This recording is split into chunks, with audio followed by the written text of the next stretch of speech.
आज के लेक्चर्स में हम लोग जो पढ़ने वाले हैं वो है TIA पोर्टल का टाइमर का फंक्शनिंग, टाइमर का ऑपरेशन, टाइमर कैसे काम करते हैं वो सब। तो हमारे पास बेसिकली 4 टाइप्स के टाइमर्स हैं TIA पोर्टल के अंदर में। तो वो कहाँ मिलेंगे? यहाँ पे जाने के बाद इंस्ट्रक्शन मॉड्यूल में जाने के बाद टाइमर ऑपरेशन एक ब्लॉक है, इस पर जैसे एक्सपांड करेंगे तो हमारे पास 4 प्रकार के टाइमर है। एक है पल्स टाइमर, दूसरा है ऑन डिले टाइमर, तीसरा है ऑफ डिले टाइमर और चौथा है रिटेंटिव ऑन डिले टाइमर, जिसका अल्टरनेट नेम जो है वो है generate pulse timer, generate on delay timer, generate of delay और टाइम एक्यूमुलेटर। नाम अलग है, काम ऑपरेशन सेम है। ठीक है, तो हमें 4 टाइमर्स के बारे में आज पढ़ेंगे इस लेक्चर्स के अंदर में और इसका फंक्शनिंग देखेंगे। तो हम पहले एक लैडर ले लेते हैं। हमारा ऑपरेशन कैसा है कि पल्स टाइमर का काम क्या होता है? पल्स टाइमर का काम होता है, अगर से हमें ऑपरेशन ऐसा चाहिए कि बटन दबाया और बटन दबाने के बाद मेरा जो मोटर है या फिर लैंप है वो केवल पर्टिकुलर टाइम के लिए ऑन होना चाहिए, उसके बाद ऑफ हो जाना चाहिए। मतलब वो पल्स देगा उस पर्टिकुलर टाइम के लिए और फिर वो बंद कर देंगे अपना पल्स देना। मान लो कि मेरा स्टार्ट बटन है और एक लैंप है। स्टार्ट बटन दबाने के बाद लैंप लैंप जो है वो ऑन होना चाहिए और 5 मिनट तक के चलना चाहिए। तो उस केस में जो है हमको पल्स टाइमर यूज़ करना है। हम यूज़ करते एक एनो बटन यहाँ पर और इसको देते हैं स्टार्ट स्टार्ट और एक कॉइल ले लेते हैं जिसको हमको 5 मिनट तक के ऑन करके रखना है। इसको हम दे देते हैं टैग लैंप 4। ओके, इसको 5 मिनट तक के चालू करके रखना है। तो हम एक पल्स टाइमर लेंगे, यहाँ से इसको ड्रैग एंड ड्रॉप करेंगे।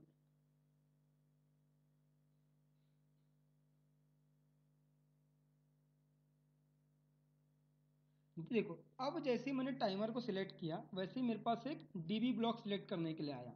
ये सेम उस तरीके से हो रहा है जहां पर हम लोग फंक्शन ब्लॉक सिलेक्ट करते थे। जैसे हम फंक्शन ब्लॉक सिलेक्ट करते थे तो वहां पर हमको एक signal instantaneous dB block select करने देता था, जिसकी वजह से जो कि उस पर्टिकुलर ब्लॉक का डेटा स्टोर करके रखता था। वैसे ही टाइमर के केस में भी एक डीबी ब्लॉक सिलेक्ट करने देता है जो कि टाइमर के जितने भी डेटा रहेगा वो स्टोर करके रखेगा। मतलब हम ये बोल सकते हैं कि टाइमर एक प्रकार का फंक्शन ब्लॉक है। तो हम इसको ओके करेंगे। तो अब जैसे ही आप ओके करेंगे तो अब देखिए, सॉरी यहाँ पर आ गए, हम यहाँ से इसको कट करते हैं और हम यहाँ पे इसको पेस्ट करते हैं। ओके, ऐसे उसको हटा देते हैं। ये तो अभी देखिए DB2 करके एक ब्लॉक सिलेक्ट हो चुका है। DB2, यहाँ पे DB2 के नाम से एक ब्लॉक सिलेक्ट हो चुका है।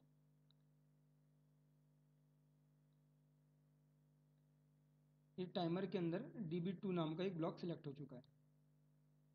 ठीक है, पहले से DB2, DB4, DB5 सिलेक्टेड था, DB1 सिलेक्टेड था, DB2 जो था वो नहीं था। तो यहाँ पर इस टाइमर के लिए DB2 नाम का एक ब्लॉक सिलेक्ट हो चुका है।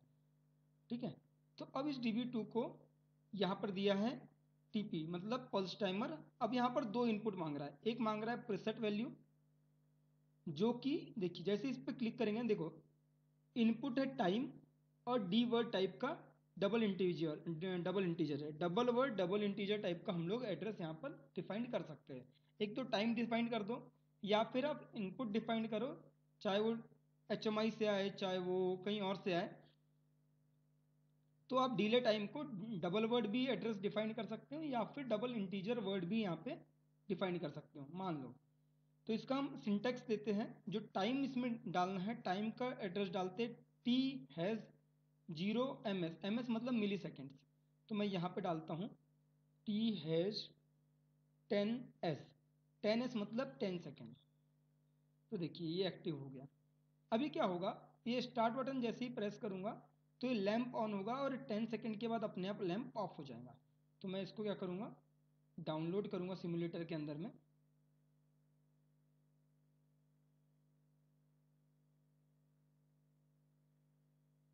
सिमुलेटर के अंदर में डाउनलोड किया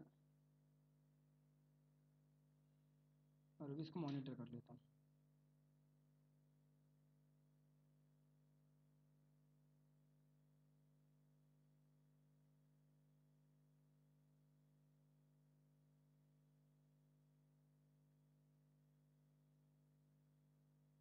ये मैंने मॉनिटर कर लिया।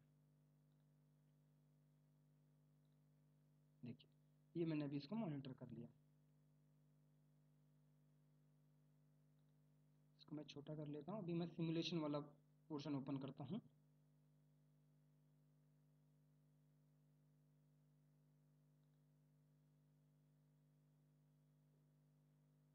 ये सिमुलेशन वाला मेरा पोर्शन ओपन हो चुका है।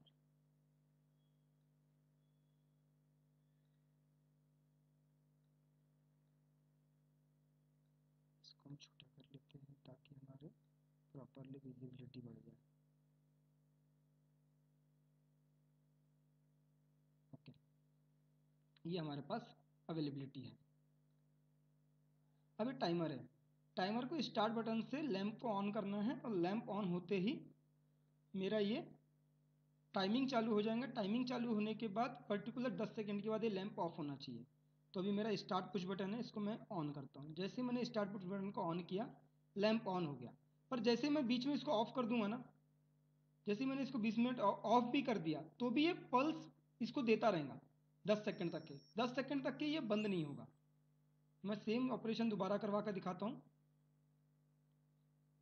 मैं स्टार्ट बटन को जैसे ही प्रेस करूंगा तो ये पल्स देना शुरू कर देगा। मतलब इसने पल्स देना शुरू कर दिया और लैंप ऑन हो चुका है।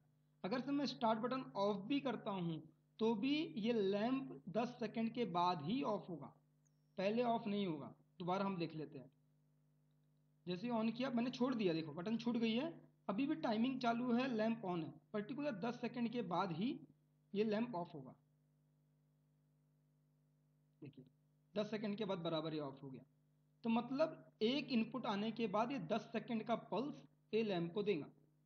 ये टाइमर का ये टीपी टाइमर मतलब पल्स टाइमर का काम ही यह है कि एक बार इनपुट मिलने के बाद वो 10 सेकंड तक के आउटपुट जनरेट करता रहेगा। ठीक है, ये हो गया हमारा पल्स टाइमर का फंक्शन। अभी हम देखते हैं।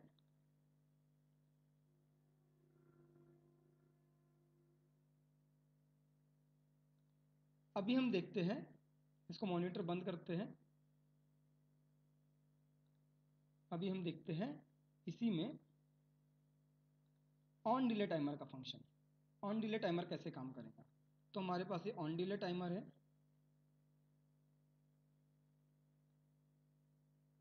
नहीं, वैसे ही डीबी फिर से सिलेक्ट करने बोल रहा है ये वाले टाइमर के लिए भी। तो हमने ये टाइमर ले लिए और यही चीज़ हम लोग यहाँ से कॉपी पेस्ट कर देते हैं। 10 सेकंड का ही डिले देते हैं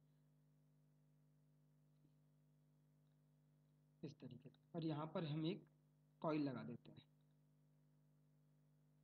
इसको देते हैं लैंप 1 नेम, लैंप 1, इस तरीके से लैंप 1। अब इसका फंक्शन देखते हैं कि ये कैसे काम करेंगे। ऑपरेशन होप आपको ये समझ में आ गया होगा कि आपको टाइमर यूज़ कैसे करना है। पर अभी हम जो देख रहे हैं वो ऑपरेशन टाइमर्स के देख रहे हैं कि टाइमर्स कैसे काम करते हैं। हमने इससे पहले पल्स टाइमर का काम देखा, अब हम देख रहे हैं ऑन डिले टाइमर का। ऑन डिले टाइमर का काम है कि एक बार पल्स मिल गया, जब तक कि उसके पास पल्स रहेगा तब तक कि वो काउंट करेगा। पल्स गायब, टाइमिंग काउंट करना बंद, दोबारा वो रीस्टार्ट हो जाएगा और वो अपने पर्टिकुलर टाइम के बाद अपने आउटपुट को हाई करेगा। मतलब मैंने स्टार्ट बटन को प्रेस करके रखा है, 10 सेकंड तक के मैं प्रेस करके रखूंगा। जब तक कि इसके पास आउट इनपुट आता रहेगा तब तक ये काउंट करेगा। इनपुट छूटा, काउंट करना बंद। ठीक है, और फिर से ज़ीरो हो जाएगा। एक बार इनपुट मिलने के 10 सेकंड के बाद लैंप को ऑन करेगा। इनपुट मिलने के 10 सेकंड के बाद लैंप को ऑन करेगा। देखते हैं, डाउनलोड करते हैं इसको।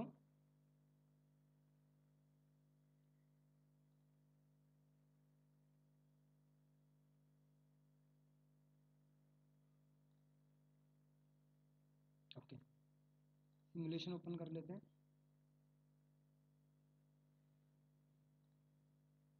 छोटा कर लेते हैं। सिमुलेशन कंपाइल हो रहा है क्योंकि हमने प्रोग्राम के अंदर चेंजेस किया है।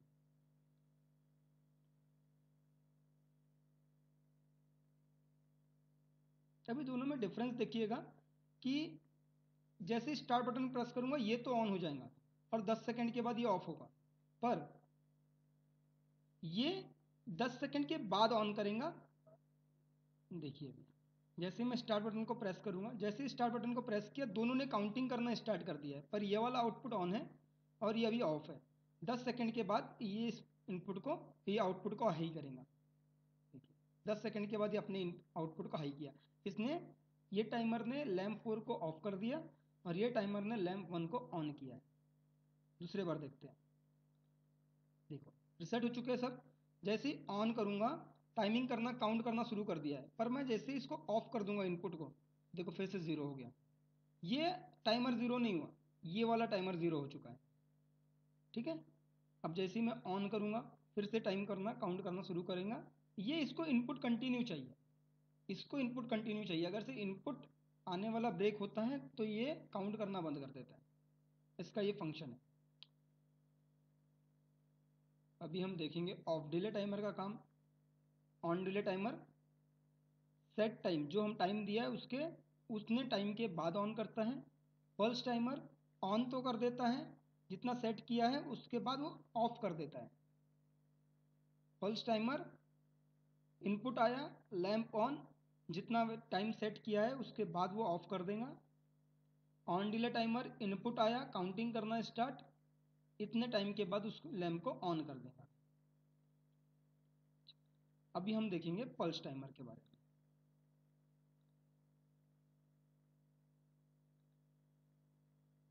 सॉरी, ऑफ डिले टाइमर के बारे में। ऑफ डिले टाइमर कैसे काम करेगा, फिर से डीबी सिलेक्ट करने बोल रहा है। हमने टाइम दे दिया और इसके आउटपुट में वही कर लैंप लगा देते हैं। इसको देते लैंप 2, लैंप 2। ठीक है, इसका फंक्शन देखते कैसे काम करेगा। ऑफ डिले टाइमर का फंक्शन आप ऑब्जर्व करिएगा कैसे ऑपरेट होता है ऑफ डिले टाइमर।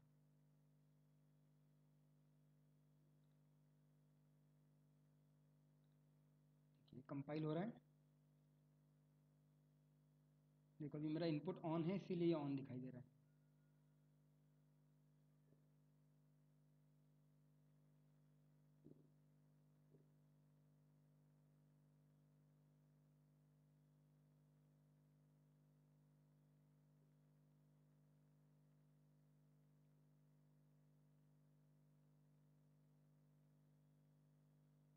इसको ऑफ करता हूँ। अभी देखिए ऑफ नहीं हुआ है। अभी नॉर्मल कंडीशन में क्या हो रहा है वो देखते हैं। पहले सेटल हो जाने देते हैं, सब कुछ ऑफ हो जाने देते हैं। ओके, ये मेरा नॉर्मल कंडीशन है। अभी इनपुट ऑफ, सारे के सारे लैंप ऑफ। ठीक है, अभी मैं जैसे ही स्टार्ट बटन दबाऊंगा, आपको कॉन्सेंट्रेट करना है ऑफ डिले टाइमर के ऊपर। ठीक है, ये कॉन्सेंट्रेट करना है ऑफ डिले टाइमर के ऊपर। जैसे ही मैंने इनपुट को हाई किया, अभी इसके पास आउटपुट आ गया, लैंप को ऑन कर दिया, लैंप को कंटिन्यूसली ऑन कर दिया है ना। और ये बंद भी नहीं करेगा 10 सेकंड के बाद, जबकि ये वाला जो पल्स टाइमर है वो 10 सेकंड के बाद बंद करता है। देखिए ये लैंप को 10 सेकंड के बाद बंद कर दिया, 10 सेकंड के बाद ये लैंप ऑन हो चुका है, पर ये वाले लैंप ने अभी कुछ बंद नहीं किया है। इसका काम क्या है, ऑफ डिले टाइमर का काम क्या है, जैसे ही इनपुट आया तो ये कुछ नहीं करता, ये सीधे लैंप को आउटपुट दे देता है। पर जैसे इसका इनपुट गया, जैसे ही इसका इनपुट गया, वैसे ये काउंटिंग करना स्टार्ट करेगा और अपने टाइम के बाद ये लैंप को ऑफ करेगा। देखिए 8 9 10 सेकंड के बाद ये लैंप को ऑफ कर दिया। इसका ये काम है कि क्या होगा, इनपुट आया लैंप ऑन, इनपुट गया 10 सेकंड के बाद लैंप ऑफ। ये इसका फंक्शन है। पल्स टाइमर का काम है, इनपुट आया लैंप ऑन, 10 सेकंड के बाद lamp of. On delay timer का काम है, इनपुट आया 10 सेकंड के बाद लैंप ऑन, इनपुट गया lamp of. Of delay timer का काम है, इनपुट आया लैंप ऑन, इनपुट जैसे ही गया 10 सेकंड के बाद लैंप ऑफ। ये इसमें डिफरेंस है। ये मेरा बताने का रीज़न यही, तीनों का कंपैरिजन देने का रीज़न यही है कि आप तीनों के अंदर में आप देख सकते हो कि चेंजेस क्या हो रहा है। अभी हम चौथा इनपुट देखते हैं, चौथा टाइमर। चौथे टाइमर के अंदर में क्या काम है, रिटेंटिव ऑन डिले टाइमर का काम है।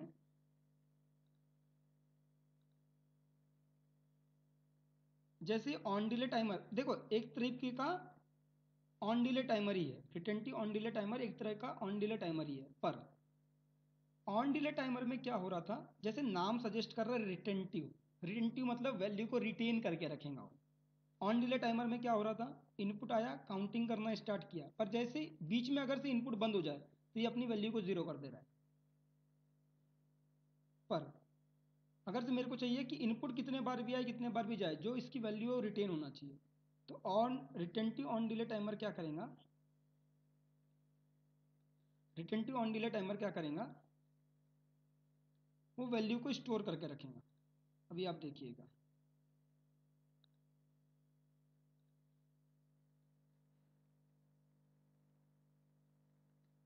LM3 इसको हम डाउनलोड करते हैं, सॉरी नहीं होगा, देखो जैसे ही मैंने गलती किया, एरर फाउंड ड्यूरिंग कंपाइलिंग, ठीक है। अब देखो इसके एरर कहाँ पे क्या दिखाई दे रहा है, एरर में क्या दिया है,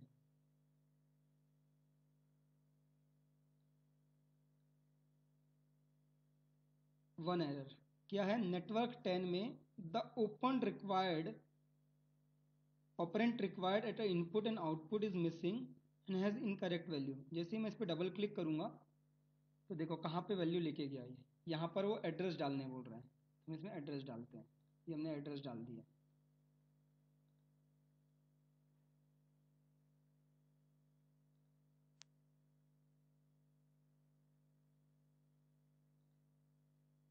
देखिए इसको कंपाइल कर लेते हैं। अभी रिटेंटिव ऑन डिले टाइमर और ये ऑन डिले टाइमर में अंतर क्या है, ये देखिए ऑन डिले टाइमर है, इसको थोड़ा छोटा कर सकते हैं,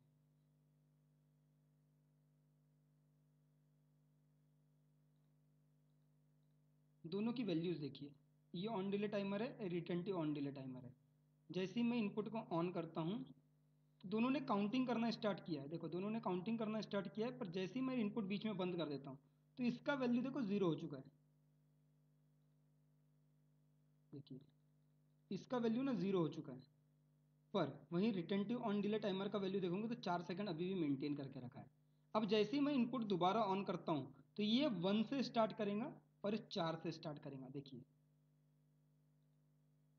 इसने 1 से स्टार्ट किया और ये देखो इसने 1 से स्टार्ट किया और इसने 9, ये अपना आउटपुट का हाई कर चुका होगा अभी तक। देखिए ये करने का ही है, देखो ये रिटेंटिव ऑन डिले टाइमर है। रिटेंटिव ऑन डिले टाइमर का मतलब होता है इनपुट आए, काउंट कर लिया, जो काउंट वैल्यू कर लिया है वो उस केस में मेंटेन रहेंगी। एक बार काउंट कर लिया है वो मेंटेन रहेंगी, इनपुट चला गया वो स्टॉप हो जाएगा, दोबारा इनपुट आया वहीं से स्टार्ट करेगा, वो जीरो नहीं होगी उसकी वैल्यू।